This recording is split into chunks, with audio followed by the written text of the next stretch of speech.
Scott Brown here. I'd like nothing more than to just rip my house apart right now, but we can't do that. And we can't do it because Jess and I face 3 challenges when it comes to renovating our own house.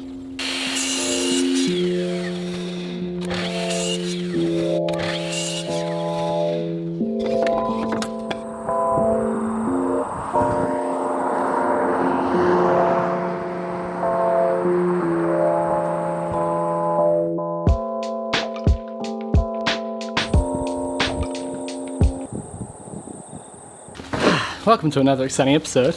So the first one, building consent. The reason we need building consent is because of a couple of things, but first and foremost, we need to put a big beam in. Now none of this is a problem.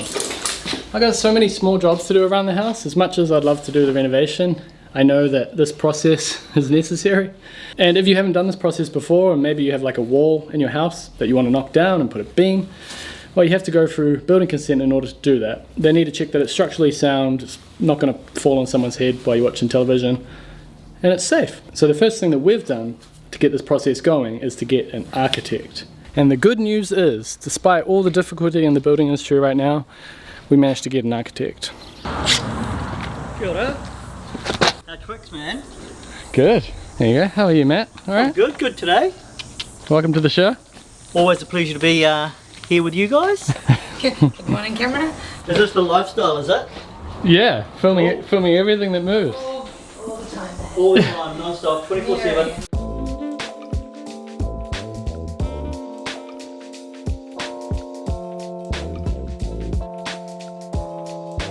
So I'm here with one half of Fine Line Architecture, Matt. Kia ora. Is that a good intro? Yeah, not too bad. Yeah. Yeah, I like it. Now the issue today is this office here is supporting this ceiling. So we're going to determine exactly what's happening up there. And then hopefully there's enough info for you to dream up a solution when we pull the room out. Yep, for sure. So I've had a bit of a think about this one, and since our last conversation, Yeah. and I think it's going to be simpler than we first discussed. Well, I like the sound of that. That sounds good. And so the big question for us is having a look, seeing what space we've got in there, and then doing a calculation with someone like Design IT and trying to specify an LVL beam that'll span from the far wall to the... So that will... Yeah. And it's quite a big beam. Yeah. So 7 meters. My intuitive mind would take me to a steel beam. Alright, back to the present, Scott Brown here. So with the beam, there's 2 options, steel and timber. With the steel, you can go further, lengthwise, and remain compact. So it's less disruptive on the structure of the building. You cut less things out in order to get the steel beam in. With the timber, it has to be higher, thicker, more mass in order to be able to span the distance. If we go steel, which it looks likely we'll have to because it's 7 meters long, I have to pay an engineer, which isn't a problem. It's just, it'd be easier with timber. But the other side of the timber, and I hope I haven't lost you yet, but the other side of the timber goes into our next thing, which is building materials. And that is LVL beams in New Zealand. You're waiting months to get them. But more on that later. Let's go back to Matt. So yeah. Might be a big piece of steel. Could be.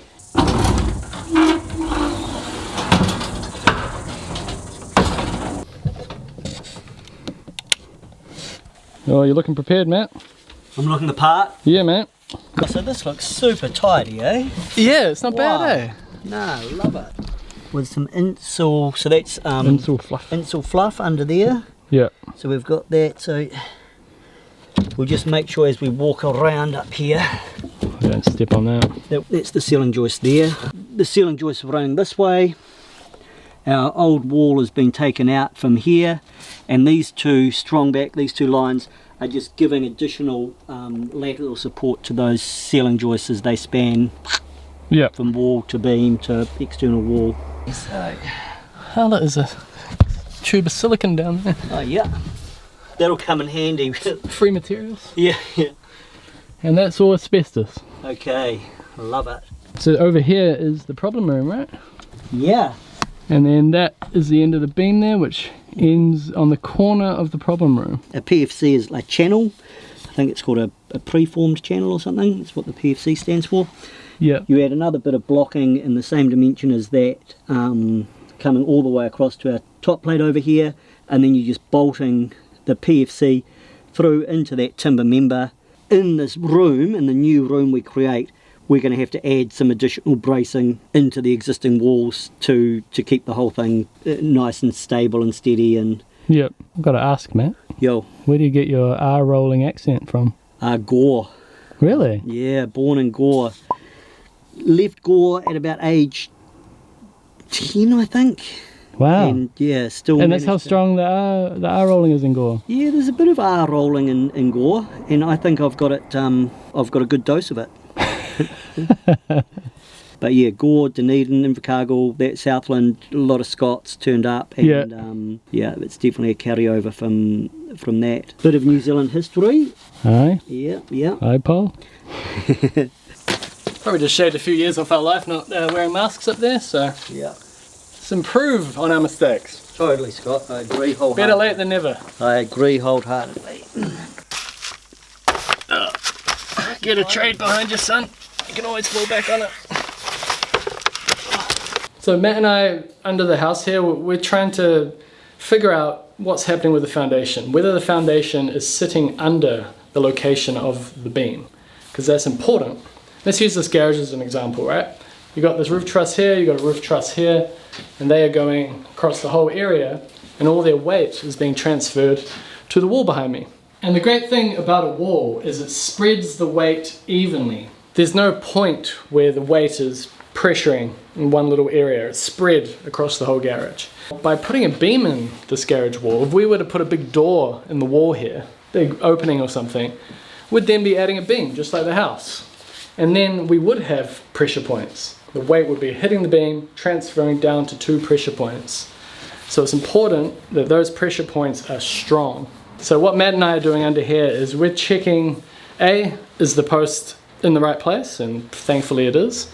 And Matt's getting dimensions so he can figure out later if what is under there is strong enough for that new point load. That's what they call it, by the way, point loads. Anyway, I'm curious. Have you had to deal with this at your house if you've renovated? And if you're a builder, I'm really curious to see how you've dealt with it on previous jobs. Let me know in the comments below. Let's cut back to Matt. So in a perfect world, this beam will land right above this post. Yep. And that post will do the load bearing that we want it to do, hopefully. Hopefully, yep. That's it.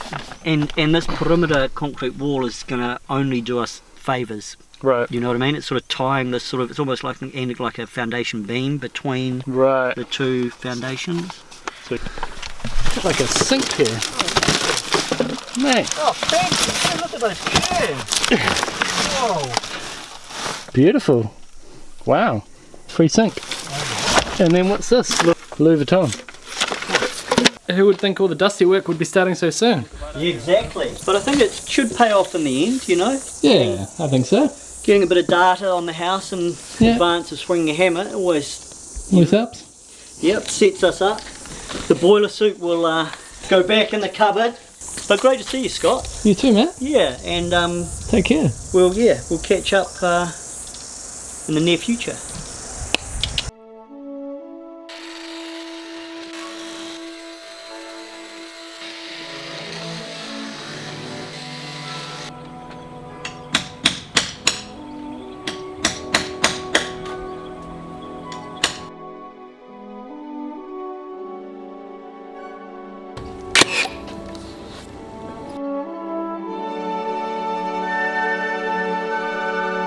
Our second big challenge for renovating our house, materials, building materials. Building materials are both hard to find and expensive to buy. We're trying to find plasterboard. My hopes are very low. A lot of plasterboard right there. Oh, more over there. Oh, look, there's more over there.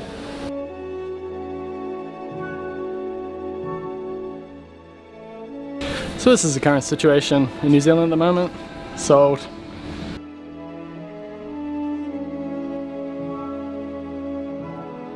So we're just leaving the 4th merchant.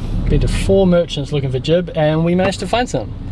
But they are quarter sheets. Basically just patching sheets. And that's literally all that was available. Every single piece of jib that we saw there was pre-orders for people that have made the orders months ago and they're just sitting there waiting to be picked up or delivered. So what they said at the first merchant was July, that's when the next big shipment's coming. But what they have to do with that shipment is give it to people that have already ordered now and before now. So July doesn't mean that we get jib. So speed bump. So I'm starting to think we'll be waiting until Christmas.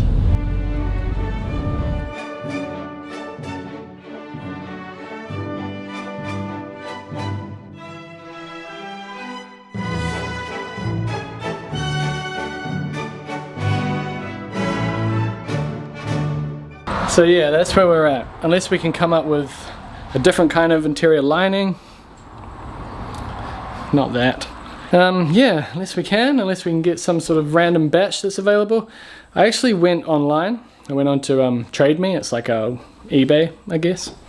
And I looked up jib plasterboard there, and I saw one auction for 8 sheets, and it was over $1,000, and the auction was still going. So people are making sweet profit off plasterboard at the moment. And one thing that, you know, if you're not from New Zealand, you might not know is we call plasterboard jib. And the reason we do that is because that is the biggest company that sell plasterboard. They have 95% of the market. So it's like Kleenex. You know, people say, pass me a Kleenex. They don't say, pass me a tissue in America. Same thing. Tricky times with materials. That's just the tip of the iceberg, the plasterboard. Prices have been going up like crazy. I've been getting emails for months now from my merchants saying this has gone up, this has gone up, and then you get another email a week later saying the same product has gone up again. So hopefully as we get through the design process and the architect and ourselves figure out what we want in the house, then we can start ordering the stuff. Yeah, as you can see, it's going to be tricky. So from building consent to building materials to budget. Budget. It's uncomfortable to talk about money. I know, right? It's uncomfortable to think about money. But, I mean, we all have to deal with it, right? Yeah. And yeah, how are we going to fund this renovation? So the reality is we don't have a budget. We are going to self-fund as we go. We know what we want to do. We want to make this house warm and dry and a pleasant place to live. And that will take as long as it takes. Hopefully within the next 2 years. But we're not flipping the property. It's not that kind of project. We plan to live in this, so we want it to be nice. We'll save up our money, we'll buy a window or a door, and then we'll start again. We'll save up, we'll buy tiles or bench top or showers. Exactly. So this isn't going to be done in 4 to 6 months like a lot of the previous renovation projects that we've filmed. Yeah, so what that means is we have to make sure we have enough income coming in to cover our bills and also to fund this renovation. One of the ways that we're able to do that is our sponsorships with Squarespace, who also sponsor this video. These ads help us so much. Oh yeah. Yeah, we will most likely be buying a sliding or French door that is sponsored by Squarespace. Maybe we'll have to print the logo on the side, carve it in. Yeah, so let's take a minute to talk about today's sponsor, which is Squarespace. Squarespace is an all-in-one platform for building your brand and growing your business online. You can stand out with a beautiful website and engage with your audience and sell anything on there, including your time. You can sell your products on an online store, and whether you sell digital or physical products, Squarespace has the tools to help you sell online. Squarespace also have a new video studio built in. You can create pro-level videos effortlessly. The Studio app helps you make and share engaging videos to tell your story, grow your audience, and drive sales. They also have great portfolios and galleries. As soon as we changed our website to a Squarespace site, it just made the presentation so much better. It made it easier to share photos of the work that we do. But don't take my word for it. Squarespace also offer a free trial, so you have nothing to lose. Then when you're ready to launch your website, go to squarespace.com/Scott Brown Carpentry. Save 10% off your first purchase of a website or domain. Thanks again to Squarespace. No one really likes thinking about money, but I do like thinking about my plants. This is my propagation station. What is that? I have no idea. I don't know what any of these are. No, that's a lie. I don't know what that is. And this is a heart-shaped philodendron. Everything else is a mystery. My friend Eva gave me a bunch of cuttings and I've been growing them. If anyone else is watching this who likes plants, they'll understand how exciting it is to watch things grow. We took cuttings of these and they've now grown roots and I planted them. And see that little thing there? That's new growth. New growth is like the most exciting thing for someone who likes plants. I guess actually maybe there's some poetry in that somewhere. Not all stress over here, not at all. I'm having a lot of fun playing with my plants. Scott has his workshop, but also we love it here. Yeah. This is such a nice part of the country. We've been going to the beach, we've been going for walks, we want to do more hikes. Last weekend we went to Abel, Tasman.